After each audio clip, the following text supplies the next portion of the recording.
Alvarino Pinheiro, Orlando Fontes e Miguel Betancourt, em Visão Periférica. Se a gravidade te cola ao chão, se a claridade não rompe a escuridão, muda a função dos teus sentidos para um modo de visão periférica.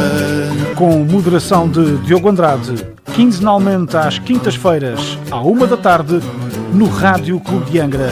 Visão periférica.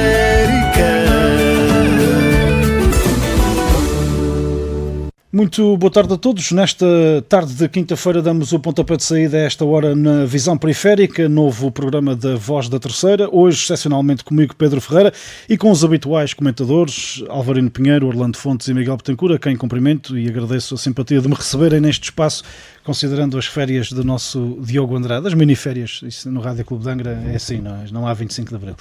Boa tarde a todos, vamos começar hoje por falar de um tema que está aí em cima. Em 6 meses vamos para o terceiro ato eleitoral nos Açores, claro, o país já teve mais e vai ter mais ainda, porque daqui a dias ainda há eleições regionais na Madeira antes das europeias, mas isso é um caso que não nos toca.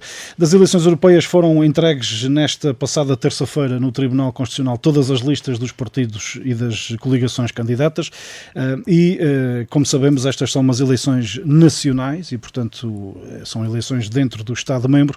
Não há nos Açores espaço a círculos ou a listas próprias, significa que os candidatos açorianos têm que ir sendo introduzidos nas listas nacionais.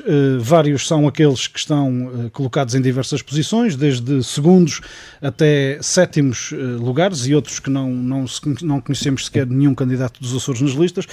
Orlando, começando por ti, que apreciação fazes da consideração ou não que as estruturas nacionais dos partidos e das coligações tiveram para com as regiões ultraperiféricas, considerando que Portugal tem esta especificidade própria no contexto europeu, que são regiões ultraperiféricas consagradas em estatuto próprio? Bem, boa tarde a todos, boa tarde aos nossos ouvintes. Olhando para a pequena pesquisa que fiz relativamente às eleições europeias e às listas que foram apresentadas pelos diversos partidos, relativamente a 2019, repete-se basicamente, pelo menos dentro dos dois maiores partidos, até agora, estamos a falar do PS e do PSD. O PS olha para os Açores, aparentemente, pelo menos pela ordem em que o candidato dos Açores é colocado na listagem, com mais alguma consideração do que aquilo que o PSD fez, ou seja, o PSD repetiu basicamente aquilo que já Rui Rio tinha feito em 2019 e, portanto, remeteu o candidato dos Açores, Paulo Nascimento Cabral, para o 7º lugar da lista. E se os resultados não variarem muito relativamente aos 2019, o PSD em 2019 colocou 6 deputados no Parlamento Europeu. Portanto, Pedro Nascimento Cabral, a não ser que a votação do PSD suba nestas eleições, o que dificilmente acontecerá, não será eleito. Relativamente ao PS, teremos André Rodrigues em 5º lugar na lista do PS. E temos agora, vamos ter, enfim, um partido que não concorreu em 2019, que é o Chega, e, portanto, isto vai alterar com certeza as contas e a votação final neste ato, e, portanto, vai baralhar aqui com certeza o número de deputados, que, salvo erro, são 23, sim, que são eleitos por Portugal. Sim. Exatamente. Chega que mete José Pacheco a 7º da lista. Em 7º da lista, portanto também... segundo aquilo que eu li, José Pacheco teria mais ou menos a garantia de André Ventura que iria em lugar elegível, portanto sim, será mas uma também já nos fezada. habituaram os membros do Chega a dizer coisas num dia que não correspondem à realidade não é? nos outros. Hoje é verdade, mas, amanhã pode ser mentira. Faz sentido. E, portanto, é uma então, fezada. E o seu partido não mete ninguém? Orlando Fontes. A Iniciativa Liberal mete, já que vimos à coação, não é? Vamos. Portanto, temos o Coutinho de Figueiredo, que vai destacadamente, claro, em primeiro lugar, portanto já é conhecido há muito, que ele seria o candidato da Iniciativa Liberal que iria encabeçar a lista ao Parlamento Europeu. E em segundo lugar vai Ana Martins, que é uma açoriana de nascimento, e em terceiro lugar vai um madeirense, portanto, a dar o exemplo aqui aos partidos com maior representação. e a dar a importância que é necessária também às regiões ultraperiféricas, às regiões autónomas da Madeira e dos Açores. E portanto, muitas dessas... eu acho que isto é algo que temos que transmitir a quem nos está a ouvir e a quem vai votar, ou que não costuma votar, mas que deve votar, que é interiorizar que muitas das políticas que nós hoje em dia estamos a aplicar em Portugal e em muitos dos países europeus são decididas no Parlamento Europeu e, portanto, muitas vezes são transcritas para os Parlamentos nacionais e, portanto, era bom que as pessoas tivessem noção disso quando sabemos à partida que as eleições europeias são aquelas onde há uma maior abstenção de todas aquelas que se realizam normalmente em Portugal. E nos Açores, mais de 70%. A última vez que houve eleições europeias, de facto, foi uma das maiores taxas de abstenção do país. Miguel, boa tarde. Surpreendeu-te de alguma forma? Falou-se muito, e até porque ele ocupa neste momento, e desde que deixou de ser Presidente do Governo, praticamente um cargo ao nível do Comitê das Regiões. Surpreendeu-te que não fosse Vasco Cordeiro no PS, o candidato açoriano na lista nacional do Partido Socialista? Boa tarde aos ouvintes do Rádio Clube de Angra. Sim, surpreendeu-me porque nos últimos meses muito se tem falado, pelo menos na comunicação social, na forte possibilidade de Vasco Cordeiro concorrer ao Parlamento Europeu em representação dos Açores, não é? Desta forma, estando o nome e a pessoa Vasco Cordeiro ausente das listas, é claro que deixou-me, como dizer, surpreendido. Mas pronto, é política, nós não sabemos ao certo o que é que se passa nos corredores dos partidos, sabemos que há negociações que às vezes favorecem uns nomes, outras vezes favorecem outros, até admite a possibilidade de Vasco Cordeiro não estar disponível, não sei se foi o caso ou não. Ou para além disso anunciou também que não se recandidata a líder do PS Açores, portanto será uma saída de sendeiro? Não faço ideia. Vasco Cordeiro é depois de uma entrada de Leão diretamente para o político açoriano que já teve cargos de grande responsabilidade, a começar pela presidência do Governo Regional. É uma pessoa que tem uma carreira política construída, com momentos bons, momentos maus, mas pronto, não sei, às tantas está a fazer alguma reflexão da sua vida pessoal e profissional, não faço ideia. Enfim. Sendo certo que dentro do PS houve uma disputa, porque para além de André Rodrigues também estava disponível a ser candidato José Sambento, atual professor da Universidade dos Açores, e portanto, mas saiu derrotado. E das restantes listas que te apraz dizer, Miguel? Das restantes listas, posso só, enfim, aqui complementar um pouco daquilo que o Orlando já adiantou. Portanto, temos como candidato dos Açores, ou pelo menos em representação dos Açores nas listas nacionais, pelo PSD, o Paulo Nascimento Cabral, que, enfim, tem dos dois candidatos dos dois maiores partidos, portanto, PSD e PS, se bem que o PSD concorre em coligação com a AD, também vai também outra vez com uma aliança democrática. Exatamente. E parece-me ser aquele que, pelo menos teoricamente, tem mais preparação política, inclusive a nível europeu, tem essa vantagem nesta Sim, ele está neste momento corrida. Como representante dos Açores na REPER, na representação de Portugal. Exatamente. E inclusive também teve na chefia do gabinete do Parlamento Europeu dos eurodeputados social-democratas, enfim, tem algum trabalho feito, não sei se tem provas dadas, porque são duas coisas distintas. Por comparação com o cabeça de lista, tem pelo menos maior proximidade com as instâncias. Sim, exatamente. Em relação ao PS, enfim, o André Rodrigues, o atual deputado à Assembleia Legislativa dos Açores, vice-presidente do grupo parlamentar do PS, foi assessor do presidente do Governo Regional dos Açores, nos dois mandatos de Vasco Cordeiro. Temos a Ana Vasconcelos Martins, que eu conheço pessoalmente a Ana, sei que é uma pessoa, uma mulher com valor político. Aliás, a área de formação da Ana Martins é precisamente na área política. Ela também é a cara açoriana na lista, em segundo lugar, na lista do Iniciativa Liberal. Pese embora não seja uma cara conhecida dos açorianos, o que poderá ser uma clara desvantagem para a candidatura da IEL. o facto de ir em segundo lugar na lista em representação dos Açores e o terceiro lugar da lista da IEL também ter um candidato que vem da Madeira, demonstra, a meu ver, uma preocupação que me parece importante da iniciativa liberal para com as regiões autónomas, sendo regiões periféricas. Em relação à candidatura ao nome de José Pacheco, eu gostaria de deixar aqui uma nota muito breve, que é o José Pacheco foi candidato e foi eleito para o Parlamento Regional nas últimas legislativas regionais. Isto que eu vou dizer, é a minha opinião, serve tanto para o José Pacheco como serve para qualquer político que tenha sido eleito para qualquer cargo. O mandato deve ser cumprido até ao fim. Neste caso, quem está mais perto de o perder é o próprio André Rodrigues do Partido Socialista. Sim, e serve também para o André Rodrigues. Quer dizer, o povo, as pessoas depositam um voto de confiança na urna de voto, em qualquer eleição, para um determinado candidato. Esse candidato é eleito.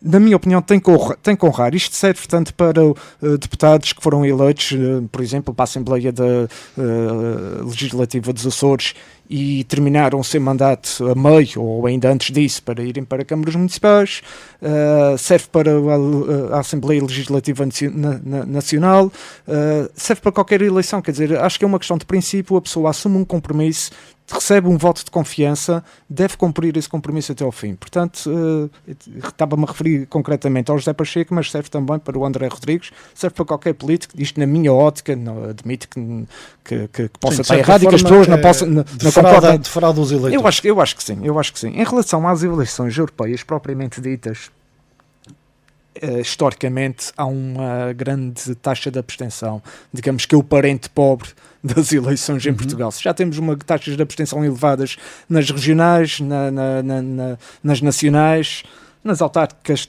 talvez menos um pouco, o facto é que nas eleições europeias a taxa de abstenção é elevada e isto deve-nos fazer refletir sobre a nossa posição enquanto europeus. Quer dizer, nós sentimos-nos europeus, nós revemos-nos na entidade europeia, revemos-nos nos valores europeus e acho que é uma reflexão que a classe política, a população deve fazer seriamente, porque nós não estamos na Europa, no centro da Europa, nós estamos no meio do Oceano Atlântico. E estamos muito longe daquilo que se passa no centro de decisão. Portugal já está, enfim, já está afastado do centro de decisão geograficamente, os Açores ainda mais. E devemos levar estas eleições europeias muito a sério, no sentido de tentarmos perceber se realmente nos sentimos europeus. Porque a partir daí é que poderemos tirar uma conclusão se vale a pena ou não levantar-me do sofá para ir votar. Eu, pessoalmente, acho que vale a pena. Ou se continua a contribuir para este nível de abstenção. O fato é que Portugal e os Açores, nas últimas décadas, têm usufruído muito dos fundos comunitários. Esses fundos comunitários não temos lá uns pauzinhos mágicos que alguém decide, enfim, sacudê-los e o dinheiro vem para aí abaixo e a obra acontece e ficamos todos muito satisfeitos. Não, há representantes dos açorianos, há representantes dos portugueses que estão lá na tomada de decisão, na discussão que antecede a tomada de decisão. E há muito mais do que fundos comunitários a influenciar a nossa vida no dia a dia. Enfim... Os famosos invólucros invioláveis do azeite e do vinagre é uma decisão adotada em Portugal, como noutros Estados-membros, exatamente por questões de higiene que a União Europeia pôs em cima da mesa. Alvarino, boa tarde. Será porque está longe da vista, que está longe do coração dos eleitores açorianos e portugueses estas eleições, se me permites colocar as coisas nestes termos, sem prescindir, obviamente, dos considerandos que entendas fazer sobre os candidatos e sobre as listas? Olá, muito boa tarde aos ouvintes do Rádio Clube de Angra e agradeço a quem nos ouve, a atenção que despendiou para estar connosco aqui esta tarde. Agradecer aqui a presença do Pedro Ferreira. Isso é um privilégio para mim estar entre vós. O privilégio é comum também a nós os três e pronto, é sempre uma honra ter-te aqui connosco. Portanto, muito obrigado. Não preciso dizer que és bem-vindo, porque a casa é tua, portanto nós é que somos convidados e portanto... Mas aqui esta nota que não podia deixar de dizê-la. Em relação à questão das eleições europeias e à questão que o Pedro colocou, parecia que me estava a ler o pensamento, porque estava aqui a ouvir o Orlando e o Miguel e estava a pensar nisso mesmo, que na verdade acho que nós nos sentimos ainda um bocadinho distantes da Europa. E acho que é necessário, e estas eleições são um bom momento para talvez trazer mais Europa a Portugal e aos Açores em particular, porque acho que tínhamos muito a ganhar com isso, além dos subsídios, além das orientações que de lá vêm. É necessário que nós também possamos beber da cultura europeia e das boas práticas que são desenvolvidas nos países europeus, e acho que agora é uma boa altura também para termos para ter esse impacto. Em relação a estas eleições em particular, eu gostava de salientar aqui a iniciativa da Iniciativa Liberal, que também já nos tem acostumados a inovar e a trazer lufadas de ar fresco à política nacional e regional também, e acho que é um ato de coragem colocar em segundo lugar e em terceiro lugar um candidato oriundo das regiões autónomas. A meu ver, parece-me ser um sinal importante que até os outros partidos, neste caso, deviam copiar e deviam também usar este exemplo como um exemplo positivo, porque, na verdade, quer os Açores, quer a Madeira, tem a questão das europeias e do acesso ao Parlamento Europeu tem uma importância e uma relevância essencial para as regiões, até pela necessidade que elas têm de se desenvolverem e de criarem condições de certa forma de desenvolvimento para as suas gentes e para as suas sociedades. Sendo certo que as regiões, e em particular a nossa, sendo vistos na Europa como dos melhores aproveitadores de fundos comunitários, continuam sem conseguir desligar-se dos maus indicadores, nomeadamente sociais, não é?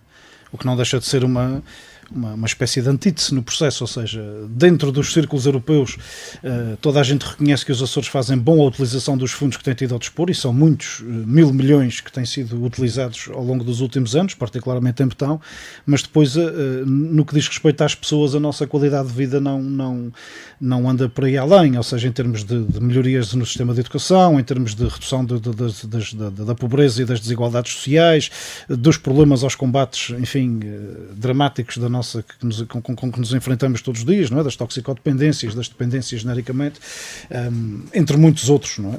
Mas estes em particular, ou seja, como é que se justifica que tanto dinheiro da Europa tenha sido aplicado e que os indicadores sociais aí falham claramente as políticas regionais? Sim, mais do que as europeias, não é? Sim, eu penso que nessas áreas o nosso problema vai além do dinheiro. O dinheiro é muito importante, mas infelizmente esse tipo de problemáticas não se resolvem com betão, nem com edifícios, nem com esse tipo de investimentos. E por aquilo que eu sei também não tenho havido grande investimento nessas áreas com fundos europeus. Há sempre alguns projetos, mas em termos de base, e eu acho que o problema dos Açores, neste caso em particular, em questões sociais, questões de comportamentais e de toxicodependência, de pobreza, de baixos índices de aproveitamento escolar, de altas taxas de abandono escolar, é um problema de base, um problema também cultural e um problema que tem que ser combatido de uma forma, digamos, para ter eficácia tem que prevalecer ao longo do tempo e não pode estar dependente muitas vezes única e exclusivamente de políticas partidárias, digamos assim. Faço o favor de interromper as vezes que entenderem, vocês é que são os debatentes deste programa, eu apenas dou umas achas para esta fogueira. Faz também, pode-se justificar o afastamento do eleitorado português relativamente às questões europeias e em particular às eleições europeias, enfim, o que quiser responder primeiro, estou a olhar para o Orlando para voltar à linha inicial, mas o que entender, o facto de a própria classe política portuguesa passar a vida a dizer que nós estamos na cauda da Europa, quando nós somos a porta de entrada da Europa de quem vem do Ocidente, ou seja, de quem vem das Américas?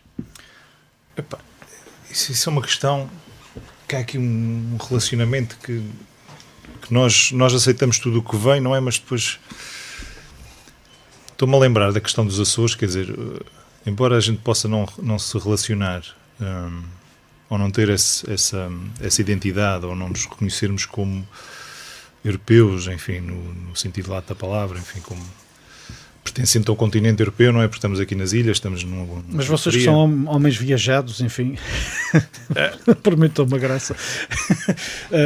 Achas que há qualquer outro cidadão deste espaço comum que se sinta europeu?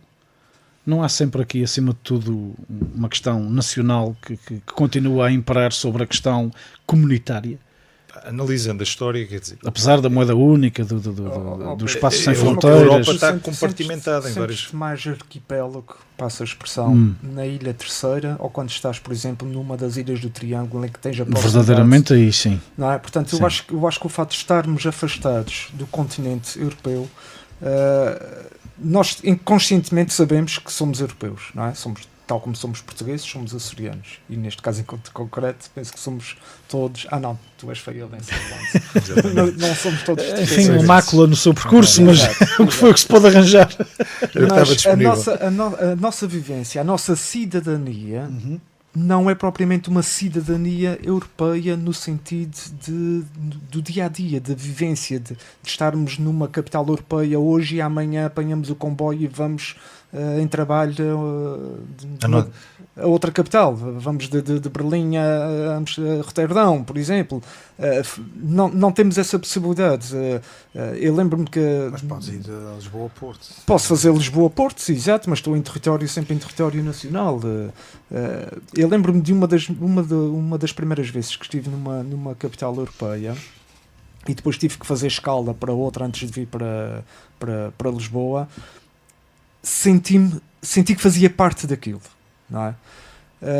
Mas fora isso, confesso-vos que no meu dia-a-dia não me sinto europeu enquanto em termos de cidadania. Sinto-me em termos de valores, revejo-me nos valores europeus, obviamente, mas não é um sentimento que me diga com mais convicção de que sou europeu do que sou português, não é? Até porque Portugal é poderá ter a ver também um pouco, se calhar, com as razões históricas, que se calhar nós estamos mais, apesar de estarmos mais longe, mas estamos mais próximos do continente americano. As ondas de imigração, não é? Enfim, mas a questão da base das lajes. Orgulho em pertencer à Europa. Exatamente, mas por razões históricas a gente se calhar tem mais afinidade, ou olhamos mais para o lado do Atlântico, do lado do continente americano, e só nos revemos aqui mais na parte europeia, relativamente às ajudas que recebemos pontualmente não, que tem sido desde 85... 86 o processo 86, de adesão, exatamente. Que temos recebido e, portanto, que tem motivado um desenvolvimento que, de outra maneira, teria sido muito mais lento e não teria tido o impacto que teve. E é como tu dizes, mencionaste há bocado, com o betão, não é? E já falámos nesta questão do betão. Nós damos muita importância ao betão. E é aquilo que se constrói o físico, a parte física, não é? Esquecemos muitas vezes que... Mas isso, enfim, padece ou resulta do discurso político que é feito, porque sempre que um político anuncia uma obra cofinanciada a 75% da fonte perdida pela União Europeia, esquece de dizer que os outros 25% têm que resultar de endividamento da própria, enfim, da autarquia, da região, a lembrar da questão nacional, das placas. For, é? Muito o endividamento do nosso país e da nossa região tem a ver com isso. Estava o Alvarinho a falar e estava-me a lembrar das placas que a gente vê nos edifícios públicos, não é? Nesses edifícios que são comparticipados, o Pró-Rural, do Pró-Energia, do Portugal 2020, enfim, a gente vai identificando as coisas, o dinheiro da União Europeia, lá está, dinheiro que foi financiado. Haja uma imposição do projeto à fixação das placas. Alvarinho, tu que és um homem de estudar, enfim, até por formação profissional, de estudar um bocadinho os outros e de olhar para o interior dos outros, como é que explicas, o Orlando falou aqui na história, isto agora quase que dava aqui para 3 programas, mas como é que é possível se explicar que Portugal tenha sido, enquanto Estado-nação, dos mais antigos do mundo e que tenha sido o país que, no fundo, despolutou todos os outros, ou despertou todos os outros para as conquistas de novos mundos, não é? Enfim, fomos nós os criadores do conceito do euromundismo, ou seja, a partir daqui a Europa foi o mundo e de repente a Europa vê-se a partir de meados do século XX fechada entre dois blocos, o oriental e o ocidental, e Portugal vê-se completamente perdido, pequenino, sozinho, sem mais nada a não ser com umas ilhas no meio do Atlântico. Como é que se justifica muito desta evolução, onde fomos tão grandes e de repente acabamos tão pequeninos, tão na cauda de qualquer coisa? Pois, isso é uma pergunta difícil de responder mesmo para um psicólogo, e ainda sou um historiador e portanto também não consigo encontrar uma explicação assim muito concreta em relação Perdemos ambição enquanto povo? Terá sido isso? Também não, fomos levados enfim, a terra dos bravos deixou de ter bravos? Fomos sendo nisso, acomodados? Não. Eu acho que não. Eu acho que Portugal continua a ser um país muito importante. Eu não sou dessas pessoas assim tão negativo em relação a Portugal e ao seu papel no mundo e na Europa. Eu acho que Portugal é um país que é reconhecido também e as suas pessoas são reconhecidas. Continuamos a ter portugueses com relevância em termos mundiais, em todos os níveis culturais, em termos desportivos, em termos científicos, e portanto eu acho que não se deve ver as coisas dessa forma. Nós somos um país pequeno, mas somos um país que tem uma língua que se fala em todo o mundo, temos portugueses por todo o mundo, reconhecidos em todo o mundo, profissionalmente. E portanto não vejo isso dessa forma. Nós temos as nossas características como povo e como sociedade, temos que realmente, e acho que todos os portugueses percebem que se calhar temos que dar passos importantes em algumas áreas, mas não vejo as coisas dessa forma. Nós temos o nosso papel, temos a nossa dimensão, e portanto não vejo isso assim. É verdade, o passado foi diferente, outros países também foram diferentes, mas o passado já lá está e nós temos que olhar para o presente e o que é que podemos hoje fazer por Portugal e o futuro. Sinceramente, eu percebo a pergunta do Pedro, mas não consigo encontrar para já uma explicação para isso, não é? E depois prefiro sempre olhar para o lado positivo e tentar perceber o que é que está a correr bem. Eu concordo com aquilo que o Alvarino disse. Vamos ver uma coisa, Portugal e nós portugueses temos um grande problema, é que estamos demasiado focados na negatividade daquilo que Portugal eventualmente tem, daquilo que tem de negativo. A célebre expressão cauda da Europa aqui, cauda da Europa ali, até parece que temos gosto às vezes nisso, em fazermos referência a essa cauda da Europa, esquecendo de que em muitos aspectos estamos na linha da frente.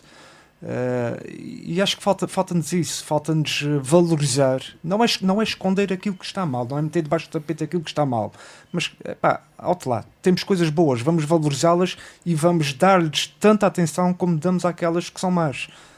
E em áreas de futuro, Portugal tem a maior zona económica exclusiva da União Europeia. Portugal tem um espaço, enfim, de investigação espacial das questões do que está acima de nós, certo. Enfim, muito, muito grande também, certo. Muito à conta de toda a área atlântica que tem.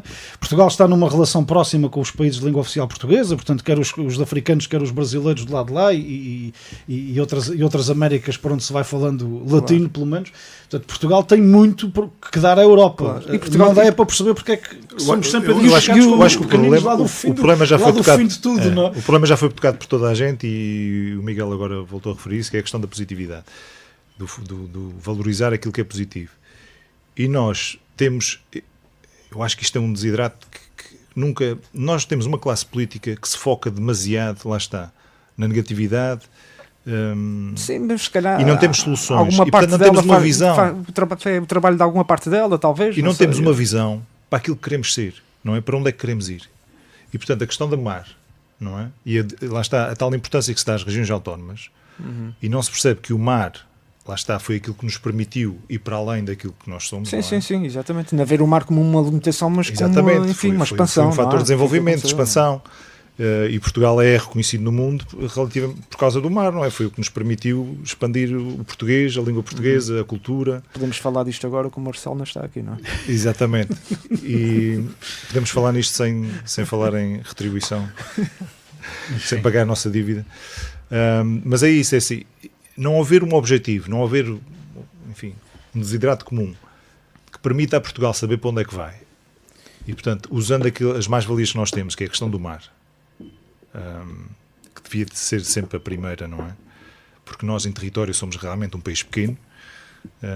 Sim, mas culturalmente também somos um país riquíssimo. Riquíssimo, exatamente. Outros países da Europa também. E muito influenciado também com muitas outras culturas, não é?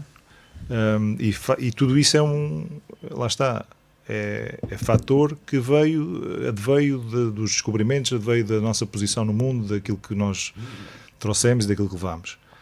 E é isso, é essa positividade, é partir, sabendo lá está, não escondendo aquilo que nós não conseguimos e não temos, mas nós não nos podemos comparar com outros países. O problema muitas vezes sai daí, é essa comparação que nós queremos fazer relativamente a outros países. Nós estamos, e aqui faço uma acabamos por olhar mais para os outros do que para nós, não é? Às vezes estamos a comparar PIBs. Mas o PIB é assim uma coisa um bocadinho no ar, quer dizer, o PIB está bem, mas o rendimento per capita, riqueza não é? gerada no riqueza país, e tal, mas sim, mas depois há uma data de fatores, não é? A nível social, a nível cultural, a nível e não podemos copiar, não é também o que sempre o que há bocadinho falava de copiarmos as coisas boas da Europa e eu sou a favor de copiarmos aquilo que funciona e aquilo mas algumas delas não são aplicáveis também, porque nós não temos exatamente. Foi esse também um dos nossos problemas. Exatamente. Atrás do dinheiro e atrás do subsídio, não, vale tudo. Já falámos aqui, que é a questão da etiqueta. Vale tudo, então... Cada subsídio vem com uma etiqueta. Se vem o dinheiro, a gente muda-se. Não é? E, portanto, esse foi o problema. Exatamente. Temos que manter a nossa identidade. Não é? E temos que ser apoiados para desenvolvermos o nosso maior potencial. E não sermos apoiados para sermos iguais aos outros, ou para fazermos iguais aos outros, ou para servir os outros. Para isso, temos que saber também o que nós queremos. Nós, enquanto país. E, portanto, não podemos advogar... não queremos aplicar dizer que não também, saber dizer que não. Não, a gente não quer este dinheiro, não precisa deste dinheiro, porque isso vai destruir aquilo que é nosso, nosso património, nossa cultura. Aliás, basta olhar para os primeiros anos dos governos de Cavaco Silva, por exemplo, grande parte enfim, a grande produção nacional estava na agricultura e que foi um setor praticamente destruído quando começámos a ter fundos comunitários, a pesca, enfim, a indústria extrativa do mar. Tudo isso foi quando nós começamos a ter políticas comuns e quando começamos a beneficiar de fundos comunitários. Aliás, a riqueza de Portugal mas tudo isso foi e continua a ser uma negociação. Enfim, certo, são opções e os Estados-membros é que fazem a opção sobre como querem utilizar os envelopes financeiros que têm. E essa é uma das grandes discussões na Europa hoje em dia, é isso mesmo, é como é que cada Estado é capaz de manter a sua especificidade dentro do contexto europeu.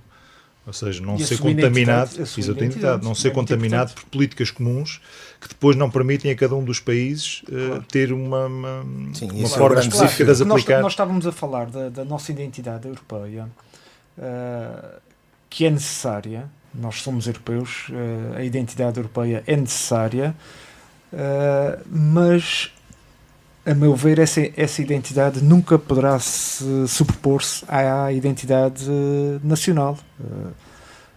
Isto é, nós, enquanto portugueses, tal como um espanhol natural de Espanha, mas nós, enquanto portugueses, temos uma história, temos uma cultura, temos características até comportamentais que são nossas, fazem parte de nós e temos essa identificamos-nos nessa condição, o que não invalida que não nos identifiquemos numa condição europeia e é preciso enfim, diferenciar bem o que é estas duas identidades para que uma não se superponha à outra, mas que também não fique prejudicada. Não queria eternizar este tema, mas gostava de vos ouvir sobre uma última questão. Vai iniciar-se uma pré-campanha e uma campanha eleitoral para estas eleições de 9 de junho e de facto o mundo que vivemos hoje não é o mundo que conhecemos até há pouco tempo atrás.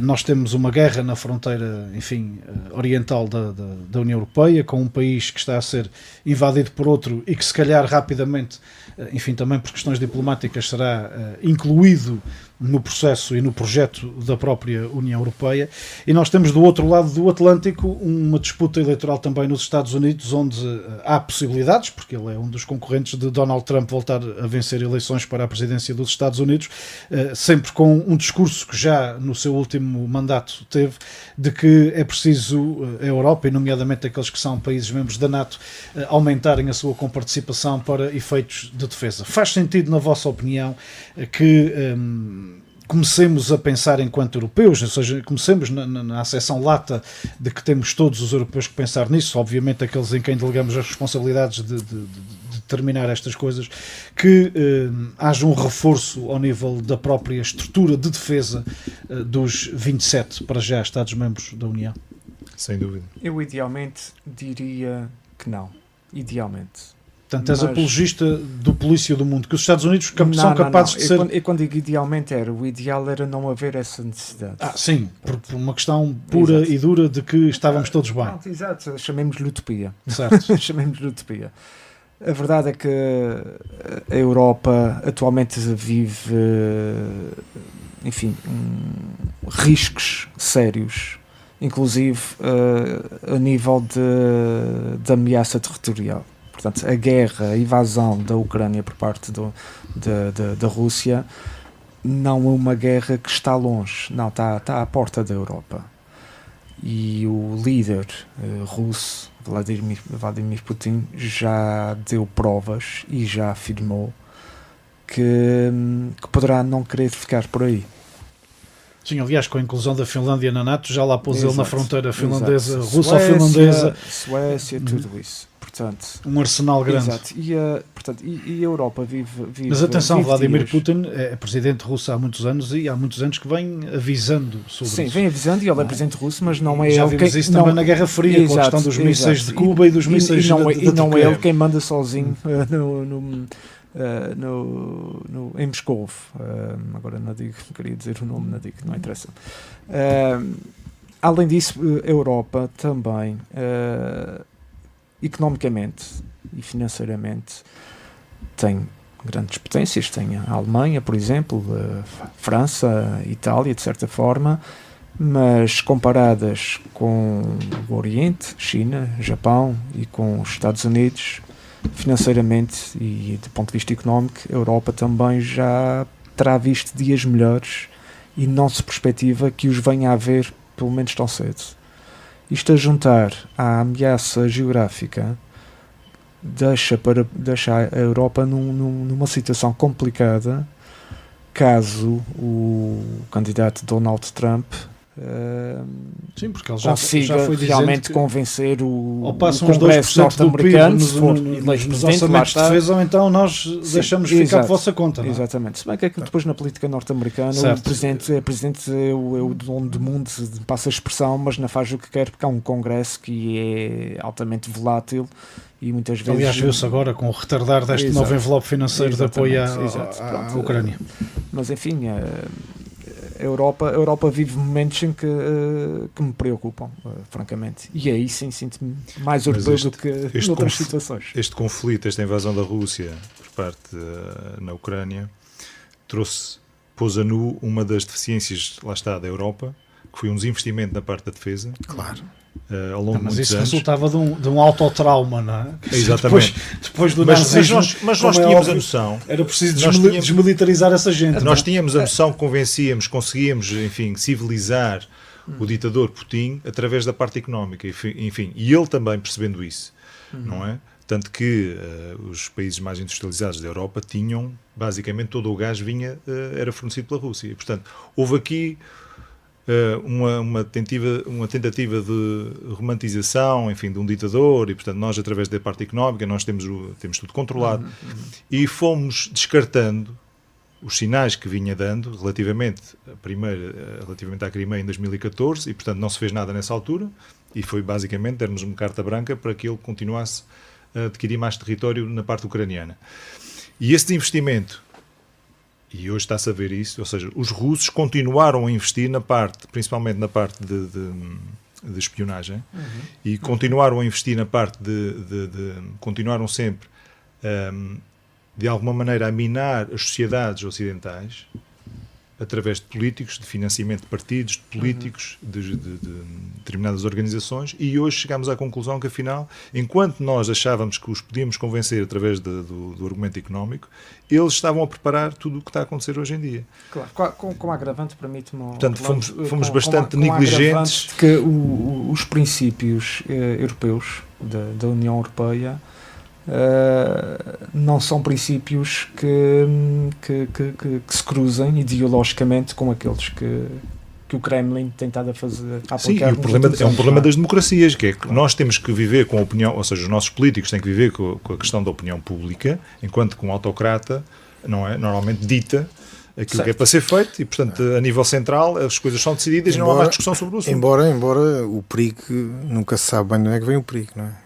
E, portanto, eu acho que também nós europeus também temos que começar a pensar um bocadinho dessa forma, porque a percepção que temos da realidade não é a percepção que outras pessoas têm da realidade. Não é? E o que está a acontecer agora na Rússia, na Ucrânia, há alguns anos atrás quem vivia na Ucrânia nunca pensou que isso pudesse ser uma realidade. Estarem a passar por total a passar. Aquilo tem havido guerras históricas ao longo de certo, mas quem vivia e fazia a sua vida de estilo ocidental, não é? Não tinha essa perspectiva a curto prazo. E como também não sabemos o que é que vai acontecer daqui a final do ano, ou para o próximo ano, ou daqui a 5 anos, e portanto acho que esta questão dos Estados Unidos,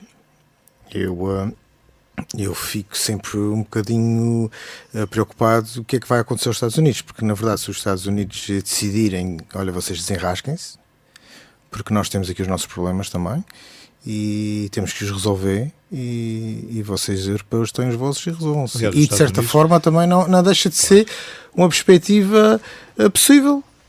E nesse aspecto acho que a Europa tem que pensar seriamente tem que cortar caminho. Tem que pensar seriamente em defender as suas fronteiras. Neste momento os Estados europeus não conseguem produzir aquilo que a Rússia consegue produzir, ou seja, mesmo a nível de armamento e de munições, supostamente, a Rússia mesmo...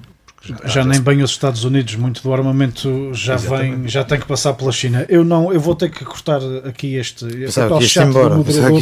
Não, papel chato do moderador, até porque até 9 de junho temos um mês e um pouco mais de um mês e uns dias, e eventualmente poderemos vir ainda a falar sobre essa questão das europeias, até porque vai depois entrar propriamente na campanha eleitoral e neste espaço de visão periférica poder-se-á voltar a falar nisso, mas gostava nestes últimos minutos que nos sobram de abordarmos uma outra temática, enfim, que é, eu diria, cenas de episódios que nós já vimos, quer dizer, volta a acontecer uma novela em torno de um ativo que esta região tem, que se chama SATA, Grupo SATA, em particular com a questão da privatização ou não da Azores Airlines, da antiga SATA Internacional.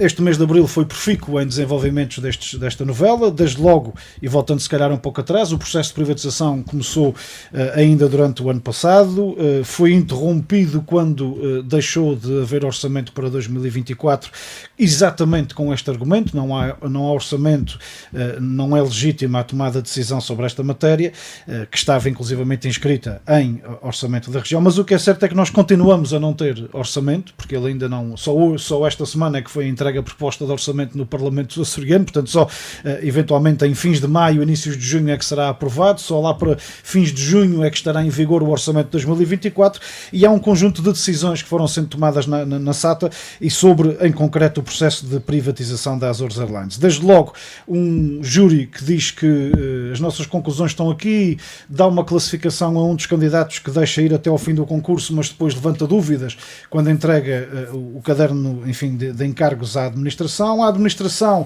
que quando recebe aquele documento, acaba por anunciar a demissão, nomeadamente o presidente da SATA e o seu diretor financeiro, alegando razões pessoais. Os trabalhadores dizem que a senhora o que informou aos trabalhadores foi que saía porque o governo regional acionista não lhe dava as condições para trabalhar, e agora o que temos é o governo regional primeiro, dizendo que até 30 de abril Teresa Gonçalves seria presidente. 30 de abril já lá vai há 2 dias, não se conhece um novo presidente para a companhia, para a holding e para toda a estrutura que está por aí abaixo.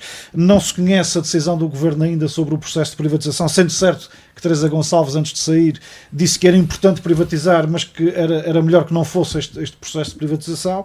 E o que é certo é que, entretanto, anuncia os resultados do primeiro trimestre de 2024 e continua a provar-se que a SATA, quanto mais voa e quanto mais gente transporta, parece que mais prejuízos dá, porque aumentou em cerca de 3 milhões de euros os prejuízos face ao mesmo período de 2023, portanto, os primeiros 3 meses. O ano passado apresentou 22,7 milhões de prejuízos, este ano apresenta 25,6 milhões de prejuízos. De facto, o que é que nós fazemos com isso? Como é que nós gerimos isso? Partindo do princípio de que acho que já todos os açorianos perceberam que manter a SATA como ela está é insustentável, porque já foi preciso pôr lá 500 milhões de euros na sequência do que foi aprovado pela Comissão Europeia, do plano de reestruturação. Se utilizarmos a comparação, enfim, com a devida distância, mas os 500 milhões que foram postos na SATA são mais por cabeça de açoriano do que os 5 mil milhões que Pedro Nuno Santos pôs na TAP, se dividirmos pelos 10 milhões de portugueses. O que é que fazemos com isso? Desculpem esse meu introito longo, mas foi apenas para fazer uma revisão da maternidade. A questão, O que fazemos com isto? Deve ser o que estão a pensar lá também. Em particular, a SATA Internacional é claramente uma daquelas decisões, enfim, de alguém que tinha uma visão, mas essa visão não corresponde à realidade. E, portanto, ao longo dos anos foram cometidos erros atrás de erros, não é? Desde as nomeações políticas, desde dos secretários regionais dos transportes e obras públicas a porem lá quem queriam da sua entourage, da sua confiança, da sua entourage. E nunca... Bem. Mas o que é fantástico depois de todos estes anos é que não há ninguém responsável. Não há responsabilidade. Cada um de nós estamos a pagar essa conta. Exatamente. Não há um rosto. Nunca vai haver isso. Ninguém é responsável por isso, não é? Portanto, e é como o Pedro diz, quer dizer, só o Governo Regional, agora à conta do plano de reestruturação, já acho que os números são 453 milhões. À volta de 500 milhões. Exatamente, que já foram injetados. Como é que é possível gerir pior isso? É que eu gostava de saber. Exatamente, e todos os anos pior do que isto continua a dar prejuízo, não é? O pessoal aumentou. Só do ano passado para este ano nós tínhamos 1.409 trabalhadores no grupo SATA, em 2023 aumentou para 1.698. E estamos a falar também houve planos de reforma, não é? Sim. Antecipações de reformas. Estava no plano de reestruturação. Exatamente. É claro que os aviões... o mercado se bem que importa dizer, desculpa, mais uma vez vende-se a teoria de que a Comissão Europeia aprovou um plano de reestruturação para as Azores Airlines e que esse plano tem que ser cumprido. Mas importa dizer que o plano de reestruturação com o qual a União Europeia concordou foi um plano apresentado pelo acionista, ou seja, pelo Governo Regional da Azores Airlines. A Comissão Europeia não mandou fazer absolutamente nada. A Comissão Europeia validou um documento que nós propusemos que fosse feito daquela maneira, não é? Isto lá está. A minha teoria é que a SATA Internacional tem que deixar de existir, ou temos que lhe dar outro nome, porque, enfim, a bagagem e lá está a negatividade que o próprio nome já traz atrás de si, não é? E esta coisa nós queremos ligar os Estados Unidos e a nossa diáspora, como se a diáspora estivesse à espera. Muitas vezes eles são os próprios a dizer que o serviço que era prestado era um mau serviço e, portanto, continuamos a justificar com a nossa diáspora. Não, a nossa diáspora, que se quiser viajar para os Açores, se quiser viajar para o continente, tem outras companhias. E o negócio da aviação é um Mas negócio será a diáspora mais menos má do que todas as novas rotas? Por exemplo, agora vai começar mais uma Ponta Delgada Milão, por exemplo. A SATA voa para Paris semanalmente, voa para Barcelona semanalmente. Não esquecemos que essas rotas são das mais competitivas que existem. E voa para Düsseldorf, que depois é uma coisa extraordinária. Voa para destinos para os quais há low cost de voar. E quanto é que paga para essas rotas? Pois é, esses são os dados que não aparecem nos relatórios. É casualmente, não são minimamente... Apesar da venda de bilhetes, apesar de mais passageiros, apesar de tudo, que as rotas os pagam, custos operacionais, não é? Os gastos operacionais também aumentam. Claro. Portanto, isto é tudo. Claro. Isto tem que haver um meio termo, quer dizer, não se pode andar a competir para todo o lado, a competir com toda a gente. A mim parece-me claramente que há uma má gestão da SATA Internacional. Importava saber a causa ou as causas dessa má gestão. Não é só dizer, é má gestão. É porque é nomeação política e fulano ou cicrano não tem capacidades para estar à frente da Cobarca. Com o avião, neste caso. Mas onde é que estão as causas específicas da má gestão? Vocês sabem? Desde logo estão na pequenez da companhia, não é? Na pequenez da companhia. É uma companhia que não consegue criar escala no meio tão agressivo do ponto de vista concorrencial. Eu vou deixar esta ideia de quem não percebe nada disto. E para reflexão, vamos supor que a partir de amanhã o processo de privatização da SATA Internacional entra-nos hoje, corre tudo às mil maravilhas. A privatização não é total. Tanto quanto me recordo. Sim, é superior a 51% e pode ir até 80% e qualquer coisa, se não me falha a memória. 85%. Por aí. Mas vamos supor que corre tudo bem. Não é? Pelo menos tem que ficar com 51%. E ao fim de um ano ou dois, o novo grupo, os novos donos da SATA Internacional apresentam lucro. Caderno de encargos obriga E afinal- a e afinal, que durante aquilo- os primeiros e afinal- 3 e anos afinal- de e afinal concessão, bem gerido. tudo o que existe seja mantido. Claro. E afinal, bem gerido, a SATA Internacional bem gerida é capaz de dar lucro. E a questão que se coloca é, porquê é que não deu lucro antes? Nas mãos... Mas, por exemplo, mãos de- Mas o passivo acumulado é tanto que nunca já é explicado, nunca mais- Tudo bem. percebendo a Sim, questão mas do quem- serviço quem público e comprar das a SATA acessibilidades. Internacional não vai comprar só o ativo, vai ficar com o Pois, passivo. vai ter que ficar com o passivo. Sendo certo que grande Vai- parte do vai passivo ficar foi com- integrado vai ficar com o avião foi bom e o integrado avião pelo mau. reforço não de é? capital Portanto, social, portanto é integrado na dívida pública da região e por isso ela disparou para mais de 3,3 mil milhões de euros, não é? Exatamente. Mas Estou aqui a colocar questões porque realmente as minhas Certo, dúvidas certo. são Mas mais posso pôr numerosas mais uma, do que as por minhas- exemplo, do que as alguém certezas sabe- que tenho em relação a este agora- processo. agora Há estamos aqui- a sair do há aqui inverno. coisas que eu, como cidadão, gostaria de ver explicadas Claro. e não as vejo. Pá, E- por exemplo, e é lamentável. saímos do inverno agora onde tivemos intervenções na pista das Lajes, aqui para começar por casa. Ouvimos todas as notícias de que a SATA dificilmente operava durante aquele período. Houve um conjunto vasto de constrangimentos da operação da Azores Airlines na pista das Lajes, quando a TAP e a Ryanair mantinham a operação. Pá, quanto é que isso custou? O avião sair de Lisboa, vir aqui e dar uma voltinha? Eu próprio passei por isso, e se calhar algum de vós e muitos Sim, dos são que nos tudo ouvem, não é? Desviar para Santa Maria para ir abastecer e voltar para Lisboa e dar hotel àquela gente toda e transfer e alimentações àquela gente toda e no outro dia arranjar outra vez um avião que venha repor aqueles e trazer os que já estavam marcados. Quanto é que custa as operações para o Pico e para o Faial, por exemplo, que são altamente deficitárias? Digo eu, não, enfim, como leigo da matéria, mas olhando com alguma razoabilidade. indica que são. Não é? Para o Principalmente Pico, a maior no parte das inverno, vezes não no inverno, cancela, sim. mas ficam as bagagens atrás, eu porque acho o avião vem que- limitado e, portanto, não pode trazer certo. aquele peso. Tudo isso tem encargos, porque depois é preciso voltar a pôr cá a bagagem, depois é preciso indemnizar os passageiros. Então, está aqui um conjunto de custos que estão associados à própria operação, eu até diria mais doméstica da SATA, que nós não conhecemos. Quer dizer, eu próprio estou aqui a fazer um exercício quase de adivinhação, não é? Porque Eu acho que o não segredo é posto está em aí. cima da mesa, O segredo não é? está aí, não é? Eu, quando penso na SATA, penso sempre no serviço público. E o que é que a SATA traz de positivo aos Açores? Eu acho que a SATA traz muitas coisas positivas aos Açores. A questão do déficit, da exploração e da dívida enorme que existe é uma questão que tem que ser vista, tem que ser olhada. Mas também temos que ver a parte, em teoria, a parte boa. E isso é que eu gostava também que fosse quantificado. Não é? O que é que está-nos a trazer aos Açores ter a SATA? Interilhas, eu acho que todas as pessoas têm um orgulho enorme na nossa na SATA. Interilhas é um serviço de excelência e pronto, claro que há sempre uma coisa ou outra que pode não correr como nós esperávamos, mas isto também são circunstâncias naturais da própria atividade. E é exatamente este serviço que está a começar a ser posto em causa pelo nível de endividamento da Azores Pois isso é que Airlines nunca poderia e de todos ser. os prejuízos da Azores Isso é Airlines. que nunca não é? poderia ser. Porque Portanto, isso- mantendo aquele ativo, o outro pode perigosamente definhar. E isso é que não pode ser de maneira nenhuma. Portanto, tem que salvaguardar sempre esse bem, esse património que é a SATA Açores e Interilhas. Isso é um património da região e da autonomia. Eu acho que isso é intocável. É coesão.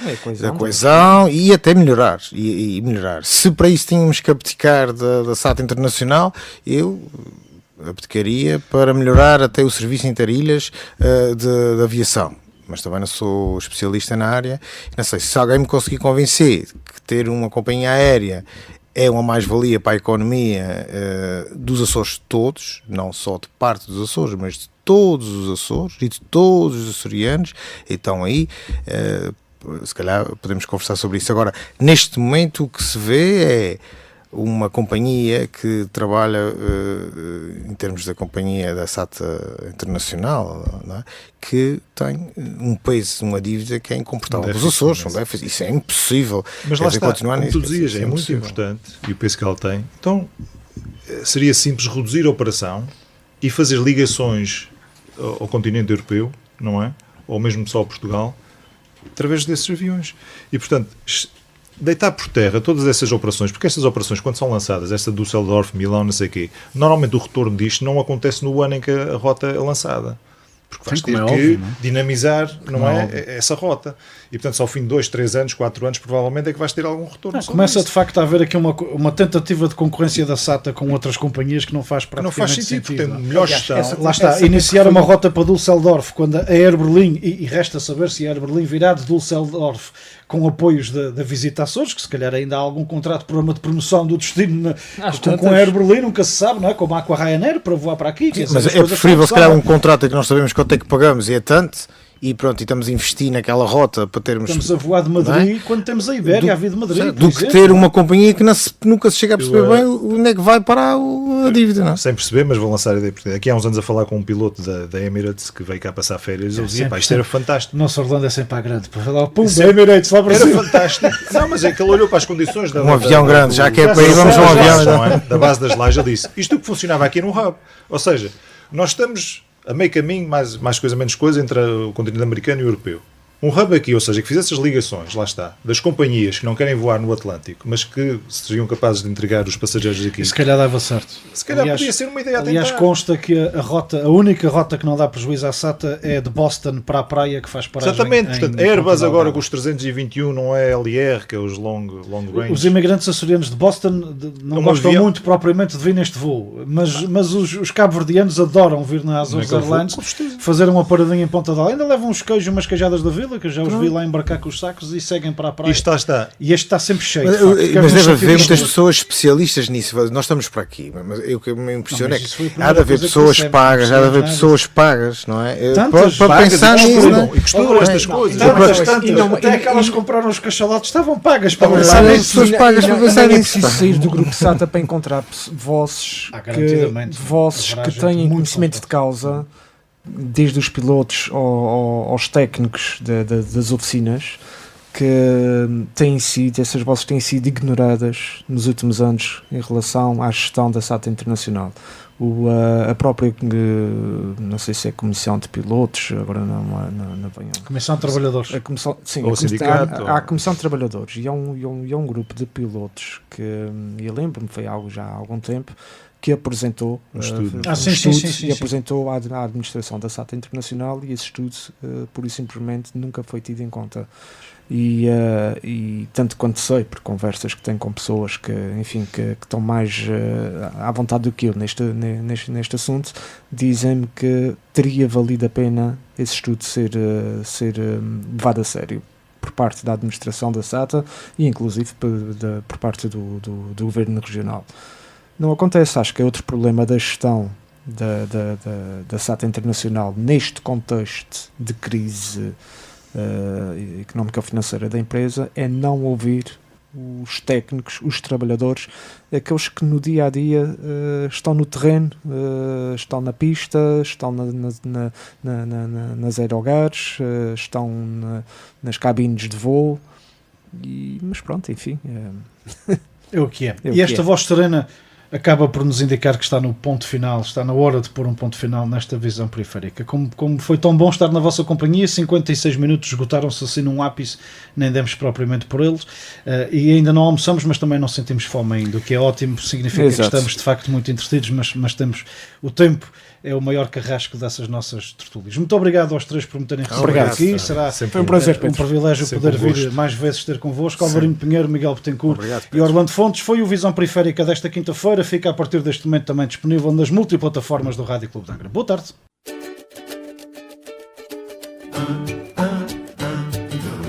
Alvarinho Pinheiro, Orlando Fontes e Miguel Betancourt em Visão Periférica. Se a gravidade te cola ao chão, se a claridade não rompe a escuridão, muda a função dos teus sentidos para um modo de visão periférica. Com moderação de Diogo Andrade, quinzenalmente às quintas-feiras, à 1 da tarde, no Rádio Clube de Angra. Visão